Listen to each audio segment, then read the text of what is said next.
Beth Ann Patrick, our moderator, is a book critic and widely read book industry commentator, as well as the author of the brand new memoir, Life B, Overcoming Double Depression, which was published this past Tuesday, May 16th. She will speak in the Frederick Douglass Pavilion next session. Our authors today are Eleanor Brown and Laura Fairbrother. Eleanor Brown is the new... Oh, what? Alison Fairbrother. Alison. I'm sorry. Alison. Oh, okay. Eleanor Brown is the New York Times #1 international best-selling author of 3 novels. Today she will talk about her novel, Any Other Family. Her new novel, about 3 very different adoptive mothers, asks the question, what makes a family? The mothers in the novel look like those in any other family, but they aren't. They are part of 3 sets of parents who are intertwined after adopting 4 biological siblings and committing to keeping the children as connected as possible. At the heart of the family, the adoptive mothers grapple to define themselves and their new roles. When they get unexpected news that their children's birth mother is pregnant again, their delicate, hard-won bonds are tested as they must explore how a family is found and formed. Alison Fairbrother is the author of the novel The Catch. The New York Times describes The Catch as a warm and funny debut novel, perceptive, wry, and witty. Ellie, the young protagonist of this novel, is a journalist with a full life. Although her beloved father has children from 3 marriages, Ellie always believes she is the favorite. His sudden death devastates her. To make things worse, at the reading of his will, she learns that instead of leaving her his prized possession, a baseball that holds emotional resonance, he has left her a gift that seems meaningless. Worse, he's given the precious baseball to a stranger. Ellie wonders who could have possibly meant more to her father than she did. In answering that question, she learns startling information about who her father really was and who she herself is becoming. I give you Beth Ann, Eleanor, and Alison. Thank you all for being here. Thank you so much. This is a wonderful day and the perfect weather. Last year, I don't know how many of you were here then, it was very hot. And I'm so glad for our authors' sakes that we are, there's Mayor Chad. Hey. Yay! Woohoo! Mayor Chad asked, you're not driving around in your personalized golf cart. I know, I saw it. We are very impressed, We sir. are super impressed. Gaithersburg is fancy. The mayor has his own golf cart. I'm going to pimp that golf mobile. I really am. But anyway, we're here to talk to Eleanor Brown and Alison Fairbrother about these 2 absolutely delightful novels about family. And when I say delightful, that doesn't mean there aren't difficult issues in each of them and things for the characters to untangle and for readers to untangle. And so the first thing I want to ask you both, and it's a big, I feel like this is, I need to move it down, but I don't want to break anything. So I'll just kind of, is there anyone who can help me with this? Thank you. Just down, yeah. Very short, unlike the other panelists. Thank you. That's great, yeah. So the first thing I want to ask you, which is a huge question, but I think you'll both be able to speak to it in different ways, but also speak to each other about it, is the way we define family has changed so much. And in each of these novels, there are different kinds of families. I guess we would say that all the families are blended families, but in quite different ways. So would you start us off, Eleanor, by talking about how Any Other Family takes the concept of a human institution and sort of twists and turns it? Yeah. So Any Other Family is based. Can you hear me? I'm super loud. So Any Other Family was sort of inspired initially by when my husband and I adopted our son. And one of the things that I came to realize, so we have an open adoption, which means that both my son and we have a relationship with his biological family, his birth parents, their families. So it's a big thing. And one of the things that I realized was that we don't have words we don't have names for family relationships that aren't these very like rigid structures, right? And in talking to people about this book, you know, one of the things that I hear is like there are no seamless families, right? None of you has like a straightforward family. There are divorces and remarriages and deaths, and then there's like, you know, the woman who's not actually your aunt, but you call her your aunt, and like the bonus grandparents, right? And so we have all of these relationships that we just don't have language for. And that seems it seems unfair because these are important people in our lives and they deserve terminology. So when I was writing the book, what I was really trying to do was explore like who are these people that we don't have names for. So it's 3 sets of parents who adopt biological siblings. So they're raising these biological siblings as siblings, but in different houses. What does that make you? Like, what is the relationship between those parents? You know, we even, when we adopted our son, we had a long conversation about what does he call his birth parents? And at some point, that'll be his choice, right? Like, at some point, he gets to choose who he calls all these people, but how do we refer to them? And how do we make it known that these people are so special to him? That's one of the reasons I was staring when Mimi came up here, because not only is my cat named Mimi, so like excellent taste, but also like Mimi is a grandma name, right? And so, you know, like we come up with these names. So it was really just me kind of trying to wrestle with when you have people in your life who are in your family, but we don't have names for them, how do you still convey the importance and how do you decide on what the rules of the relationship are? Oh, this is such a good time for Alison to jump in because rules of relationships among the family members in the catch are fraught. That might be an understatement. First of all, thank you so much for coming this afternoon. Is this better? Okay. Thank you all so much for being here this afternoon, and thank you both. This is such a treat to be here at the Gaithersburg Literary Festival. I wrote The Catch for a few reasons, but the things that really inspired me were losing a parent at a relatively young age in my early 20s. It made me think about how your family and your sense of self really changes when you're in your 20s and maybe you're, you know, living with roommates or you're out of college or you have your first job. Your friends are really thinking ahead. They're thinking about the future and who they want to become. Mm-hmm. And it's such a magical time in the early 20s to do that. But losing a parent at that time of life really like throws you back into the past. You have to you have to be in grief. You have to consider who that parent was to you and how they shaped you. And so I was really interested in that, in sort of being in a time of life that's very forward thinking, but sort of being in this laboratory of feelings about the past that is grief. And the second thing is losing someone and finding something out about them after they die, which I think is a relatively common experience, you know? All of a sudden you have access to your parents' email account and you can see who they were talking to, or you can, you know, people come to the funeral and tell you stories you've never heard, and even if it's not anything bad, it's still, you have to absorb this new way of thinking about who your loved one was. So those were the 2 things that really motivated me to write this novel and to think through those non-traditional relationships, meeting people who you didn't necessarily consider family members, but perhaps had more of an influence on your primary loved one than you thought. That was really like the motivation. Yeah.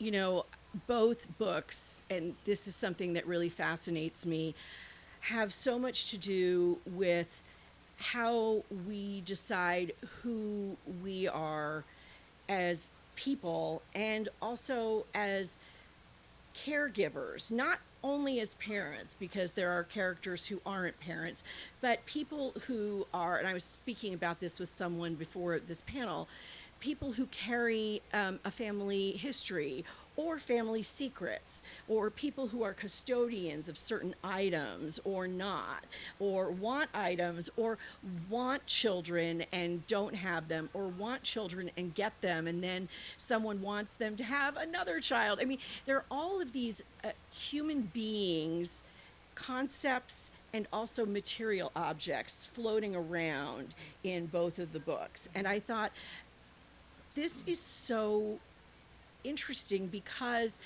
we sometimes think, Eleanor, this goes back to what you said, that it's mom, dad, 2.5 children. And maybe if we're able to open things up a little further, there might be a couple other children and some pets.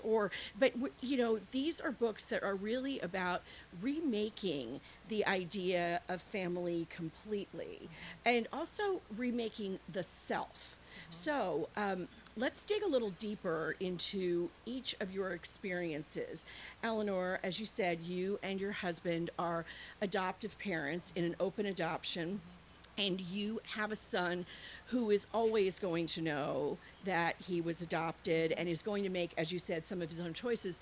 But talk about what it meant for you to take on the role of parent and to actually say, I am going to do this. This is what I want. This is a choice for my life. That's a big question. That is a big question. I think I don't know. I need more information about that question. It's about changing your own identity. Oh, okay. And I think Yeah, a lot I of can a lot of people who go through, and I know this is true for me. I thought, okay, I'm married. Now it's time to have a child, and I'm going to get pregnant. And oh, look at the cute maternity clothes. I don't think I thought everything through as well as I should have, okay? So that's where I'm coming from. You had a much stronger sense of self and a much more mature outlook, and you said, we are going to become parents now. We have 3 months, and this baby is available, and this is, so that how did it change your identity? So, I mean, it's a little bit different for me. It's also, I think, a little bit different for adoptive parents, because you're right, like there is something very intentional about choosing to build your family through adoption. And so for me, like, I'm very old. Eleanor, come sit by me. Well, okay, how about this? I was very old to be a first-time mom. How about that? So I think in a lot of ways, and like there are sometimes I say jokingly a lot of the time, I'm like, this is why you're supposed to have kids in your 20s and 30s and not your 40s, like, because things like he's dropping his nap now, and I'm like, honey, you might not need a nap, but mama needs a nap, okay? So can you just go lie down? But I think that also, like, the flip side of that is that I came to parenting when I knew who I was, right? I think that a lot of, if you become a parent when you're younger, it's kind of this dual process of discovery. And for me, I was like, I'm pretty confident. I'd also been a teacher for a very long time, so I kind of like knew how to work with kids. And so for me, it was a comfortable transition. And so, there's these 3 mothers in the book, and I think they represent that spectrum of, there's one who's very comfortable with that transition, and there's one who's like, oh my gosh, I really did not know what I signed up for, right? and there's always that experience of it, right? There's always that moment, like every parent has the story of coming home from, the hospital or whatever with the child and being like, well, what do I do now, right? Like, this is a human being that I need to keep alive.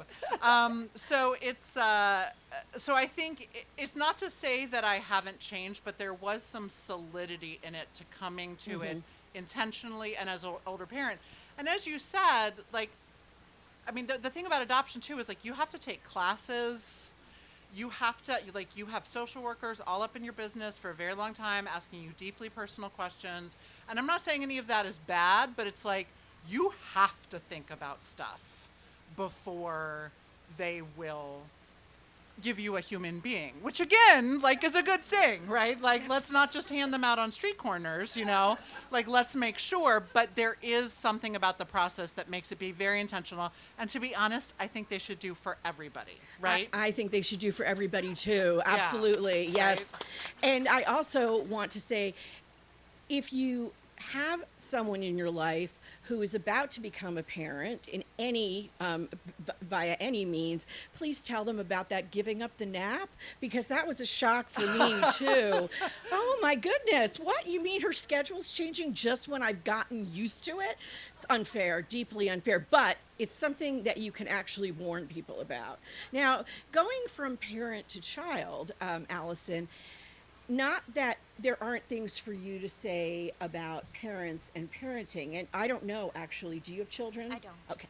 But I think what you said earlier speaks to this exact issue, which is the formation of the individual as an adult child. And so talk to us a little bit about, again, your character Ellie, and also from your own experience, whatever you like, about what it means to change and your identity to morph when you do lose a parent early. And it doesn't have to necessarily be through death, because you Right. can lose a parent Absolutely. through finding out a secret, or you can lose a parent in so many different ways. Yeah, such a great question. I think that what really fascinated me in writing The Catch was about that sight when you grow from being a daughter to being a woman. Yep. And that's a really hard transition, and not everybody makes it, you know? So that really fascinated me, and it can happen in so many different ways. It can happen when you go to college. It can happen when you lose a parent, you know? And in this particular case, Ellie, the narrator of The Catch, had a really charming, charismatic, kind of fundamentally unknowable father. And so learning about him after he died, and learning about the mistakes he made and the strange bequest that he made in his will, sort of enabled her to go on a kind of emotional journey where she had to distance herself from her father and from her family. And the book is called The Catch, really intentionally. One reason is, you know, There's a baseball. There's a baseball. but metaphorically, I thought The Catch was it's so poignant. It can bear so many meanings. You know, there's a sort of romantic catch in the book, like she or he is a catch, right? There's a catch-22 in the novel. There's also the various catches inherent in growing up, which I think interested me the most in a lot of ways. One of them being, you sort of have to overcome your family to grow up, despite being shaped by your family. Feels like a catch. And another is maybe that you have to accept the parts of loving someone that cause pain. That felt very much like a catch that was in the novel that I was trying to That's explore. so good. I know. I had No, like, if you've read the book, like, that's so good. I know. That is really good. Wow. This is why it was a New York Times notable book. Okay. There we go. Thank you. So, you know, the book, one of the things I try to make sure there are no spoilers anytime I write a review or conduct a panel. So I don't want to keep talking about the books as themselves for too long, because there are really important parts of them that I don't want to reveal. But one of the things that I think I can talk about, I was about to call you Alison. See, we're all We're all yeah. in there. Well, and then we have, like, all the Eleanor representations, I like, know. present here, and my daughter right? is named Eleanor, I and know, it's I all know. yeah. So Eleanor, Yes. you have an epistolary element in this book that is, I think, wonderful and really, really important. And it's important. So the letters come from various would-be adoptive parents, and that's not a spoiler, and they're all very, very different. And it's important in one way because it provides a really wonderful interstitial element to the narrative, but it's also important because it demonstrates how different each set of parents can be.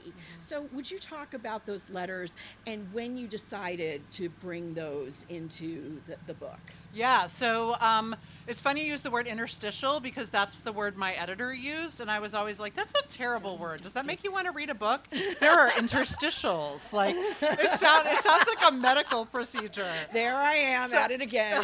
So I actually kind of like epistolary, although I don't really like epistolary novels. But anyway.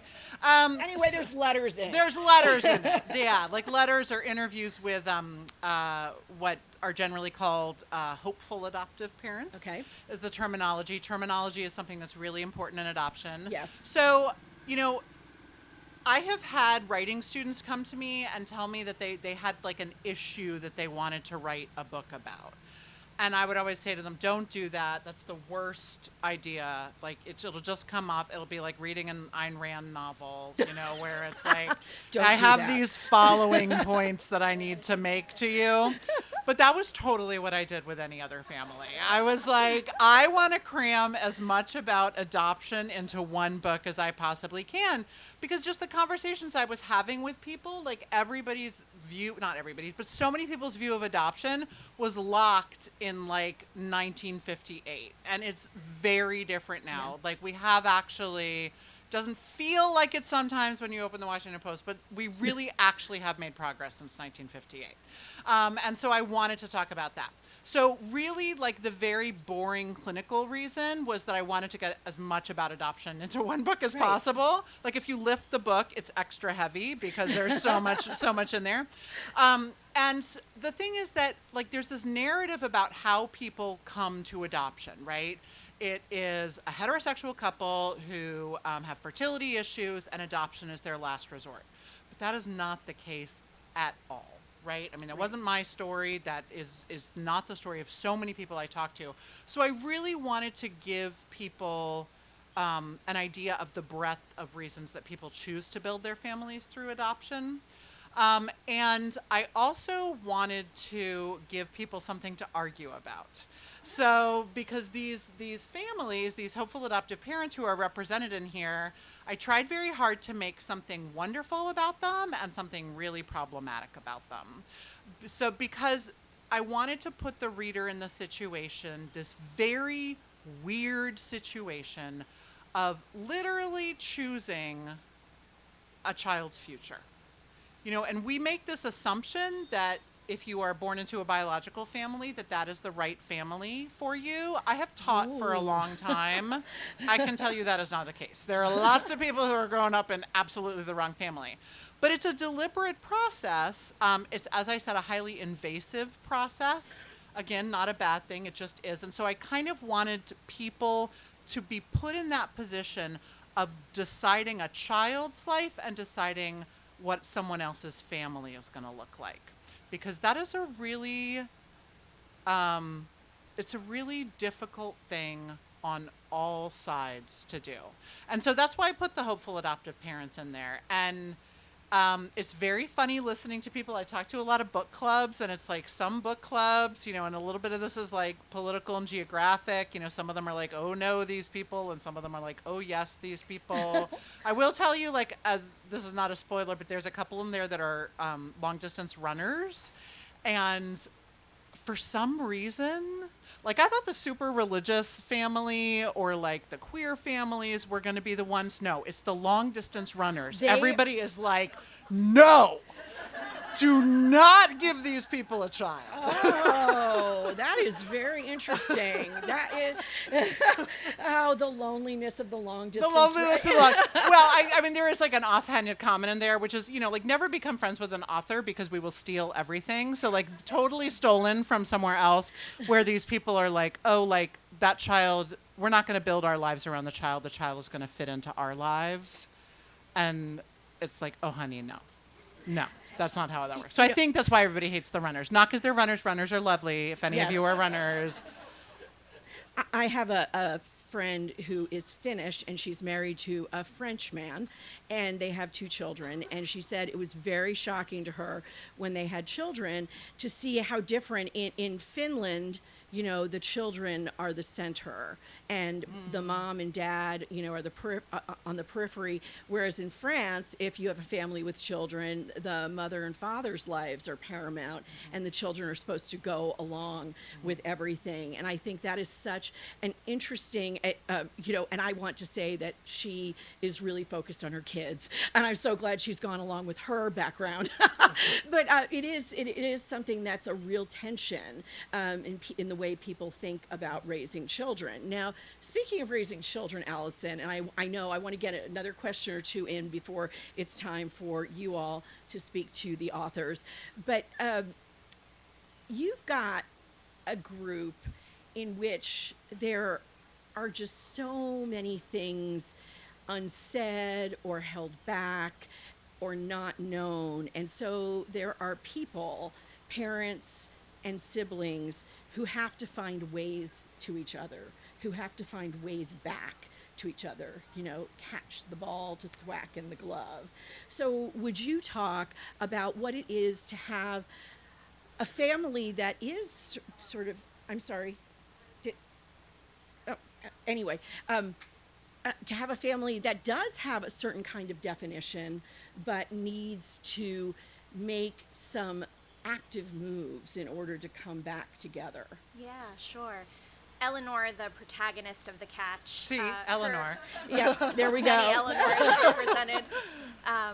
So her parents were each married 3 times, and so she sort of lived through many divorces and has many half siblings. And I've always hated the term half siblings, having some myself. It really feels like a diminishment when in fact these relationships can be just as complex, just as nurturing, but they do have different characters, I think, than full siblings, than step siblings, and the father figure in Ellie's life has so many children from so many different marriages that he actually holds his holidays in the summertime. So the family has summer Christmas, they have summer New Year's, Summer they have Halloween. summer Easter, because he sort of can't get custody of all of his children during the actual holidays. So he moves the holidays themselves, which I think gives you a sense of both his style of parenting, which is very sort of like whimsical perhaps and like off the cuff, but also how much love he feels and how much connection that he wants, to make these big holiday events despite these challenges. So I think, another thing that I really wanted to explore was just thinking about these different combinations of siblings, combinations of step-parents. What do you call your ex-stepmother? We don't have a word for that, but that could be a very important nurturing relationship, So yeah, the non-traditional family was like definitely a site of exploration, and then thinking about how you grow from that, what it means to have not come from a traditional family, how it might affect your choices, how you have to do sort of different calculus to learn about your family and the people in it. I think I was especially interested in the phenomenon of sort of the divorced father figure. I think so often in divorces, at least when I was growing up, mothers were the primary parent in those situations. And so fathers, because they saw their children less, children were sort of able to put their fathers on pedestals in a way and not see their fathers as full people, right? And so for Eleanor, who did grow up in that way, she kind of idolized her father. And when he died, I think she valorized him. But the question is sort of how much of that valorization was baked in already because she was a child of divorce, because she saw her father so infrequently and because he was magic, right? But what does that say then about the relationship to the mother? There's a scene in The Catch in which Ellie kind of has sort of like a little breakdown, not to give too much away, but she goes to her mother's home and she sort of flings herself down on her mother's sofa because I think she knows on some level that her mother will always be there for her, which is not how she felt ultimately about her father, who was sort of this charismatic, kind of fleeting, flighty personality. Thank you, Allison. And that is another reason why we all need classes and we all need to, to learn more about parenting. It is not completely intuitive. Can I get a witness out there? Parenting, yes, it's not intuitive.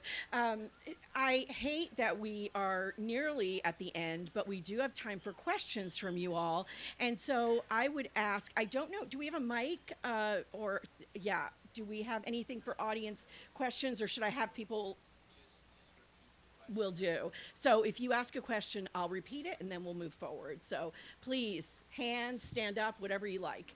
And I will say, I think I told you that I used to be a teacher, so if nobody asks a question, I will start calling on people. Yeah, same thing here, so. You're right here? You want to start?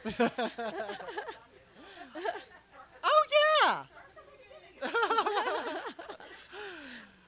But please, because any other family and the catch are really, remember, I'm a critic, so I can tell you that they're really good. You have to believe me. But I could always ask more questions too, or call on you. So does anyone have a question? Here we go.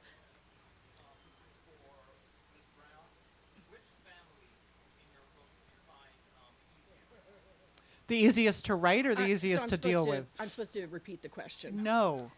I just wanted to clarify before anybody repeated the question. All right, please. What family in your book, Ms. Brown? I know, Now I like being called Ms. Brown. It's been a while. The easiest to write. There we go. So, I mean, it's a funny question because you say which family, but to me they're all one family. But I know what you mean. I mean, sort of like which segment of the family. So I think the one I found easiest was the mother, Tabitha. Probably because she's like, I call her the Pinterest mom. She's the mom like who everything has to be organized and everything has to be perfect. And I have a little too much of that in me. And so that was just very easy to lean into. I think the hardest was Ginger. No, I will tell you, the hardest was the birth mom. Because, you know, I really specifically wrote this about adoptive parents because that was what I felt I could speak to. But let me just like make my little, thank you for coming to my TED Talk. We need more books and more stories about adoption that are not from adoptive parents. Yeah, we really do. We need them. We need to listen to adult adoptees. There's my plug here for Nicole Chung's Everything You Will Ever Know. Something like that. Nicole Chung. I get it wrong every time. It's like nothing you will sometimes know, everything you will always know. Everything I never told you. No, that's a different book. Anyway, Nicole Chung. Great book. Anyway, read her book. She is an adult adoptee from Korea who was raised by a white family in America. And just like, she just cracks open the complexity of that so well. We need more stories from birth families. We really don't have those right now. So she was really hard for me to write because I really wanted to get in front of people's stereotypes about birth families and people who choose not to parent. Because that is, you know, a choice that a lot of people make for a lot of different reasons, right? It's not like, I always, when I tell people my son is adopted, they say, oh, you know, was his birth mom really young?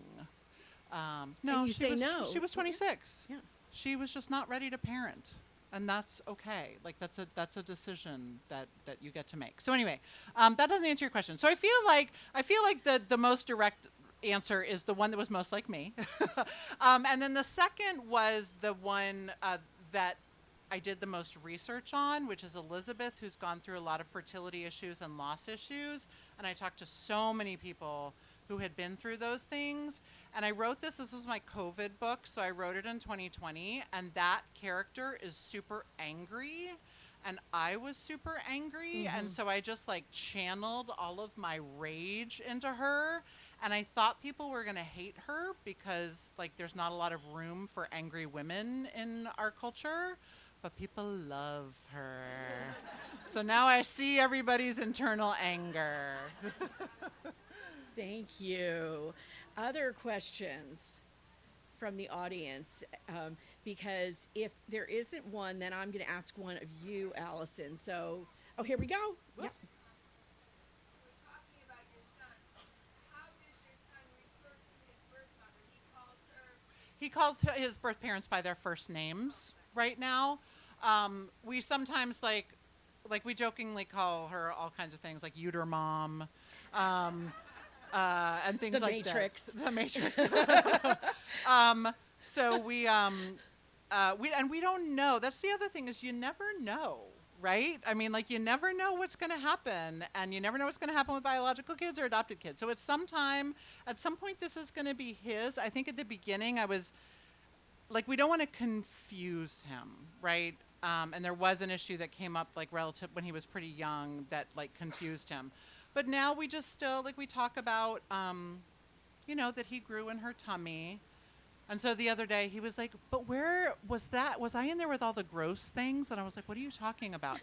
And he's like, so when she ate food, like, did it go down where I was? And I was like, oh, okay, you're ready to have that conversation. Okay, Where's we'll have Miss that. Frizzle's sex ed when you Right, need it? exactly. Exactly. I was like, no, you were in a separate area. And then he was fine with that. So anyway, so he calls them by their first names, but that's again like rotten because like that's not who they are. You know what I mean? Like it's like what do you call your ex-stepmother, right? Like we got to figure this out, people. I mean, we haven't even figured out like pronouns yet. Like so clearly we can't figure out family terminology either, but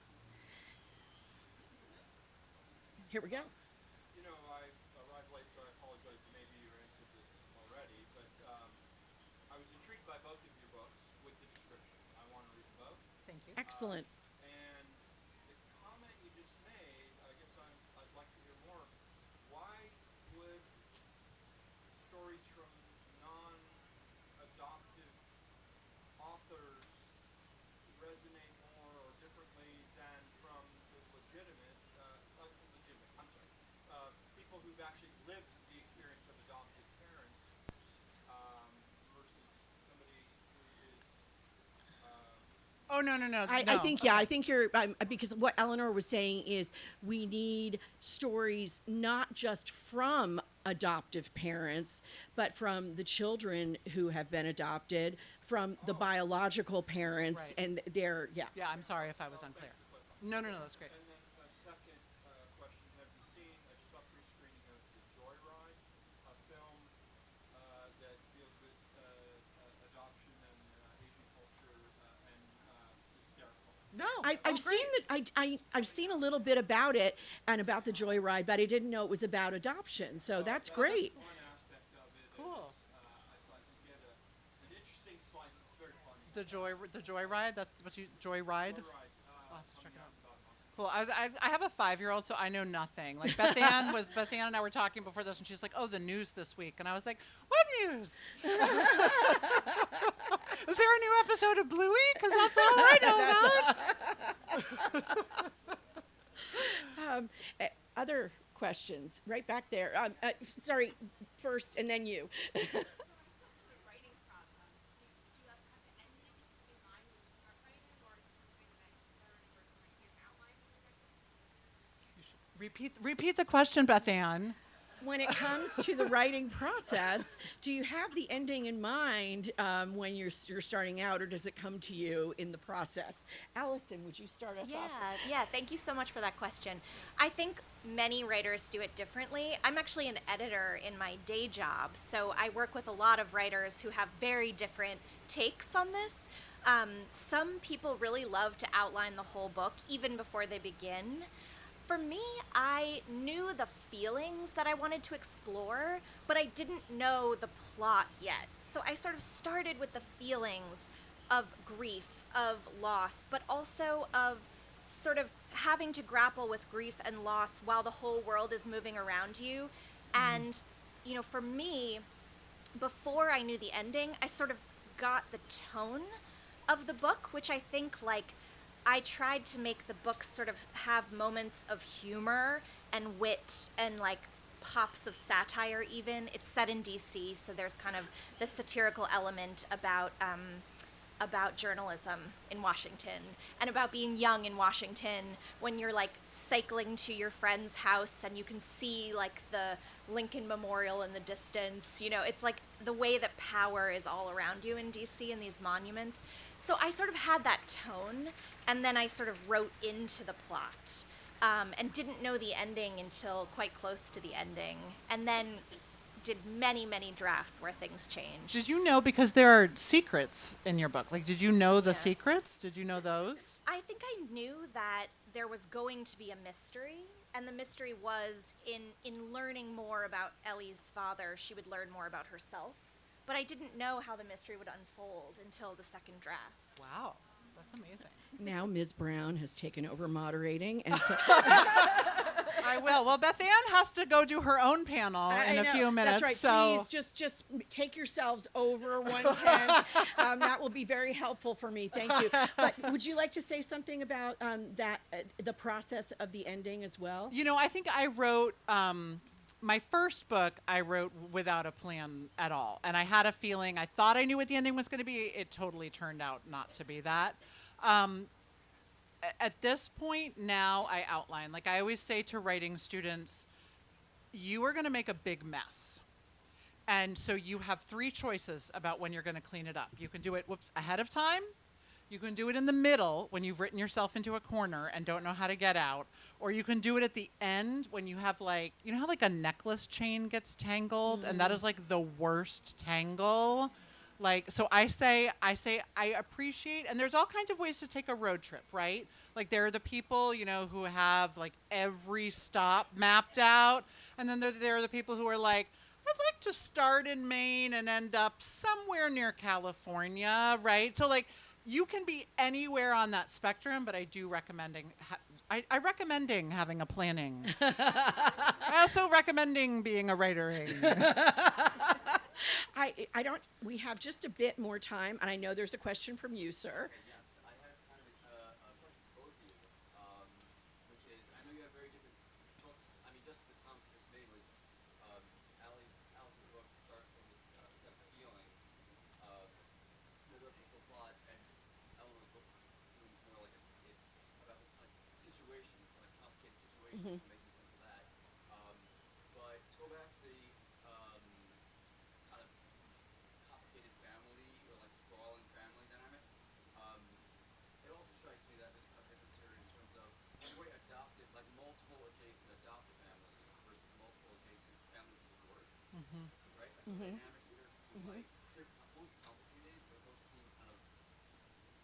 I guess I was thinking like, how do such conflicts, like in divorce, I feel like they could often be as hard as like large level of conflict has to be negotiated in terms of bilateral relationships. And in adoption, I just, yeah, like, that bit as well. Like, how much conflict is there in that kind of like relationship, or how much collaboration? Is it more communicating over people, That's a good question. Yeah, I think the most important thing that our books have in common is that Eleanor is the best name ever, True.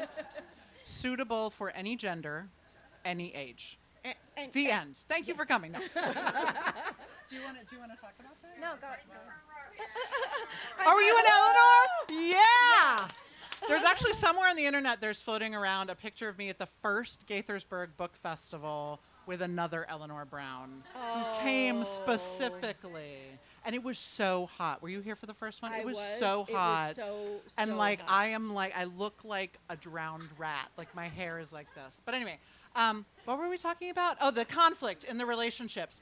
You know, I describe adoption a lot as an arranged marriage. Like if you marry someone, you get to know them, you get to know their family, you see if their values align with yours. And with adoption, the child arrives and you're like, boom, you're family now. And